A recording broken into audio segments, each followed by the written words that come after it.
Hey everyone, today we'll be talking about images, social media, and voluntourism, and the connection between the three. My name is Victor Yang, and I study computer science. And my name is Daniel Getega and I study electrical engineering. We are both members of Engineers Without Borders USA and members of the Harvard chapter. So in today's presentation, we'll start off with an introduction to voluntourism, and then we'll go into contributions of social media and photos to today's rise of voluntourism. And then we'll talk about how to take photos when working in a community or when volunteering, given that they're so important in contributing to voluntourism in today's society. And then we'll show you a few case studies of pictures taken in the community and critique them or point out their positives. And finally, we'll sum it all up. So what is voluntourism? As the name suggests, it's volunteer tourism, an alternative to vacation. It's a booming industry these days, with over 1.6 million people annually participating and spending over $2 billion. A lot of people in this industry participating are students. So college students could be taking a gap year on their summer break, spring break, or winter break, or they could be high schoolers as well. And we see a few adults. Keep in mind throughout this presentation that no one has a concrete way of knowing which organizations are voluntourist and which are not. We'll provide a little bit about our perspective, but keep in mind what yours is. Ultimately, the judgment is up to you. Here are 4 volunteer organizations that are commonly considered to be voluntourist. At the top, we have African Impact and Go Volunteering, which have very similar business models. In these, you pay around $1,000 for a few days, up to a week trip in a community. For African Impact, these communities are all located in Africa, as the name suggests. For Go Volunteering, the communities could be located anywhere around the world. Global Brigades is also similar, except it's centered around a medical intervention, where volunteers are working as part of a larger goal to establish healthcare in these communities. And WOOF, the last one in the bottom left, is very different. It stands for Willing Workers on Organic Farms, and it's where volunteers pay for airfare, and that's it. They receive room and board in exchange for their work on a small family farm. Also keep in mind during this presentation, where do we stand? As members of EWB-USA and the Harvard chapter, how are we doing when we take pictures, and where are we on this voluntourism spectrum? So, concerns about voluntourism that lead to a big debate that you might read about in the news today are that volunteers usually don't have specialized skills to offer. This comes as a result of what we saw a few slides ago when we saw that volunteers are generally students. So these aren't professionals with advanced degrees, they're usually just people with very good intentions of helping, but not many specialized skills. This leads to a common belief that money could be better spent another way. It can cost upwards of $1,000 for room and board to travel to these communities, and many people believe that that money could be spent directly on the project in a better way. The students would then be dispensable, and locals would be able to substitute, being better maybe even at doing the job themselves. Also, another concern is you see organizations trying to attract voluntourists because they generally are wealthier people, and these organizations might not actually have the actual concerns of a community in mind. One example that is prevalent in many areas around the world are orphanages, which actually sometimes seek to take children away from their parents, so that way they can advertise a large number of orphans and attract more voluntourists that give the organization more money that's ultimately just pocketed by the owners of the orphanages. Finally, it's possible to see that projects don't work out. You can take a look at other humanitarian webinars to see details on this, as it's out of the scope of our own webinar. All right, so we're going to talk about how social media and photos contribute to the rise of voluntourism, because social media, as we know, is something that is trending these days, and it has its impacts on voluntourism on its own. So photographs are key, and they are very important in social media nowadays, because the more you use photos, the more you communicate to people who have very little time to read what you have in your long list of things that you did over the summer, or the long list of things that you would want people to do at your volunteer organization. So photos play a very important role to this. So, and we are very interested in knowing how people use these photos to communicate or share ideas and everything else. Yeah, as I said, photos are very powerful. As you can see, this image, this woman is implied to be very powerful because she's standing against two well-armed policemen, but the photo seems to imply that she is very powerful. So photography can be very inspiring to some people, and as a study has shown that 30 volunteering organizations have been using photos to give a testimony of the things that they do, or a testimony of what the volunteers did during their time serving as volunteers. So next we'll talk about which photos you should take when volunteering or working in a community. So first, we'll talk about why there are ethical concerns when you're taking a picture. The reason why we have ethical concerns when posting pictures or taking them is because when volunteers go from one country to volunteer in another, generally the narrative we see is that a wealthier, generally Western volunteer goes to a community which is usually not in the Western world. Because of this, you can really walk a fine line when you're posting pictures or telling a story about helping out a community. You can really walk a fine line between saying that these communities need Western help or need Westernization, when in fact they really don't, and all your role as a volunteer is to help them out a bit. So when you're taking a picture or writing a caption, you have to be careful about the message that you're portraying. So what kind of photos should you take? The description for the Engineers Without Borders Fall Photo Contest does a pretty good job of summing this up.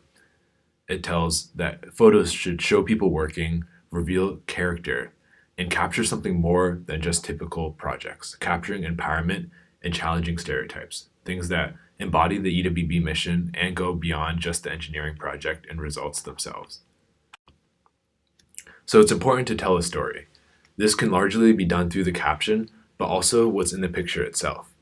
It should let the observer know where this project is taking place, who's in the picture or who's involved in the project, when you're working on it, what the project is, and why you're doing the project. It's also useful to use community member quotes to tell a story, because that portrays a genuine side of the project and of your post. For example, if you take a look at this post by Global Brigades, you see a real story behind a volunteer in the community. By looking at this young boy's smile and the jug he's holding above his head, you get an idea of what his role in the project was. And then when you look to the caption, you see his name and a quote about him, and you really get an idea of his life story. That's the kind of story that we'd want to tell through a post. It's also good to portray positivity. As you can see in this picture from Global Brigades, there's a man who's holding these beans, these cocoa beans, coffee beans, that were just harvested. There's a lot of bright sunlight and there's volunteers working in the back. It portrays a sense of hope. There was just a great harvest and there are many bright days ahead. Along these lines, community members should be portrayed in a dignified manner. Although they might not have as many resources as the volunteers, they shouldn't be shown in their worst state, but in their best. Before taking a picture, it's important to obtain consent. So it's best to do this when you're in the community, because it can be hard to ask these people after you've already left. If you don't have consent, it's best not to post the picture. Even though there could be a language barrier, there's a couple ways to get around that. You could study basic components of the local language before you go, meaning you'd study phrases that you need to know, such as, can I use the bathroom? Or if you know you're going to bring a camera, may I take a picture of you? You can also ask a translator to ask the community member, or your team could prepare a pamphlet with phrases that people in your team will have to know. Phrases such as, may I take your picture? Finally, it's really good to tell the truth. Oftentimes, when you see one picture with just the volunteer and many community members centered around it, it's just one snapshot in time, and you want to make sure that that snapshot portrays what your role in the project was correctly, and correctly portrays what your impact on the community was. You don't want to amplify falsely the impact that you had on the community. Barbie Savior is an Instagram account that has satirical posts that poke fun at posts that are often cringeworthy that are made by volunteers in these communities.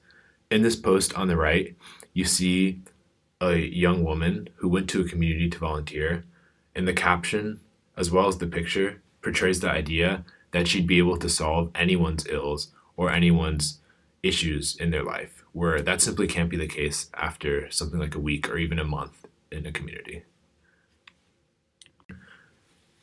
And then some advice specific to EWB.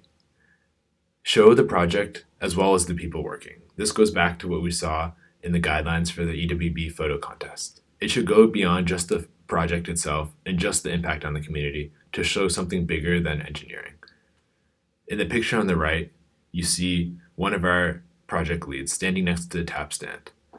But the caption tells you that this isn't any ordinary tap stand. It was built by the Dominicans for the Haitians in the community. Traditionally, these two groups have had racial tensions, and the fact that one group built a tap stand for the other is a huge benefit that goes beyond just engineering itself. It's a huge change that this project was able to achieve. Right now, we're going to look into some case studies, and some of the case studies might be directly related to volunteering without the idea of volunteering and being a tourist at the same time. The other case studies might be just about voluntourism. So we're going to look into some of these cases and see what they are about. So Mama Hope is sort of the opposite of what Barbie Savior is, because Barbie Savior portrays the volunteer being at the community and doing things that are helping the community, as if the community was not able to do those things by themselves, or they really needed this savior that came in and did all those awesome, amazing things for them. Mama Hope is showing the community as a community that is dependable, a community that can function by its own, because as you can see in this picture, we have women walking through a farm, and they are carrying some of the tools that they use to cultivate the farm, and they don't seem as if they need any sort of help. They seem to be happy and all that. So this shows like a lot of hope for these communities, and it portrays a good image about them rather than what Barbie Savior implies. Of course, we know Barbie Savior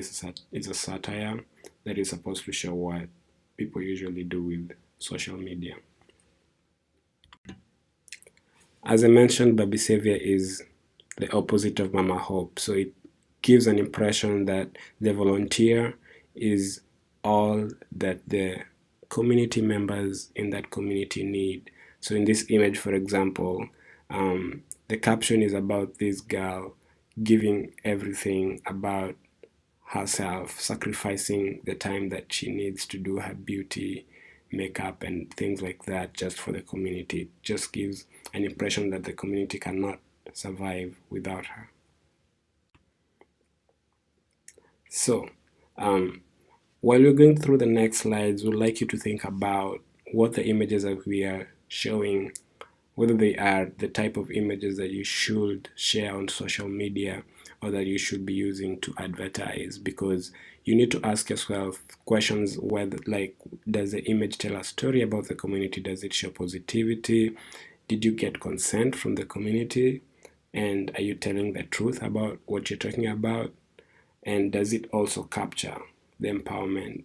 And does it challenge stereotypes? So these are some of the things that we mentioned earlier that are good to consider when you're taking images or when you're sharing these images that you have taken. So think about this image, for example. I'm going to give you like a second to think about it.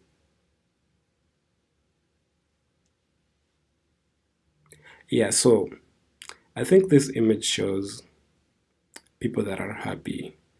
They seem happy, they seem to be doing their work well. And if you can read the caption, it also mentions who they are, where they are from, and what they are doing.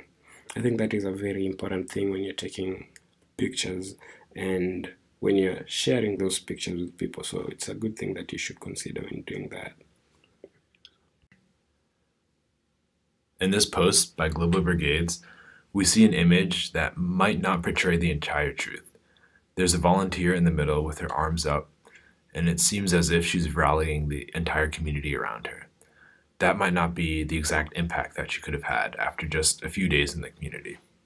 Although the picture does show the community bonding with the volunteers, there are sides to this image that might not portray the entire truth, which is just something to think about when you're going around posting your own images. In this picture, the way that we posted it, the caption doesn't really tell you the full story of what's going on in the picture. And as such, it made this post not a good one.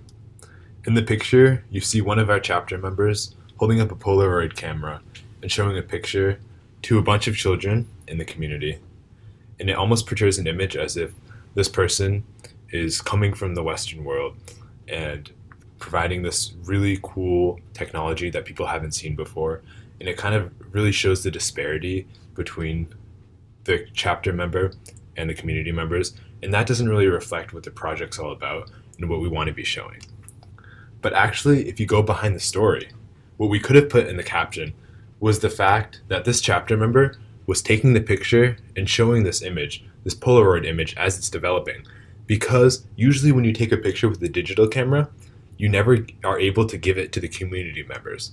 But now, since this camera develops automatically, that's why the kids were so interested, and that's why she gave them the images. In this picture, we think it's quite a good one because it shows a community meeting with one of our project leads where there's mutual respect between both sides. We could have done a better job with the caption, once again, when we're explaining how this meeting was about getting the ideas of the community and mixing them with our chapter's ideas to show true cooperation between both sides.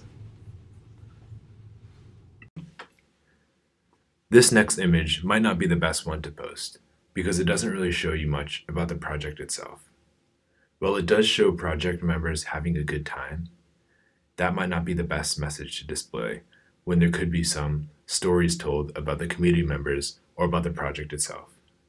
You don't really get a sense of what was trying to be accomplished through this phase of the work. Additionally, there's no caption present at all. This is a picture that I used for my Facebook page when requesting for fundraising. And in this image, I show community members, myself and my fellow colleague discussing on issues on the field with the community members. However, I never gave context for what this picture is about. I should have mentioned that what we were discussing about or what this picture is about in general. That would have been better. So, unlike the picture that I just showed you before, this picture is a little different. It has more context and it talks about why I am sharing this image. Although it doesn't mention who the other people in the image are. So I think I should have mentioned that as well. But at least this one, compared to the first image, has more context and it communicates more than the image that I showed previously. Finally, we'll sum it all up, talking about today's presentation. Remember, when you're posting an image or just deciding to volunteer abroad, what matters most is your intentions. No one is an expert on this topic. Like we said in the beginning, no one knows for sure whether or not an organization is voluntourist or not. What matters is what you have in your mind. And that goes the same way when you're posting or taking pictures. Remember the 4 keys: consent, positivity, tell the truth, and tell the story. But at the end of the day, what matters most is that you have good intentions. Here are a few of our citations. Thank you very much.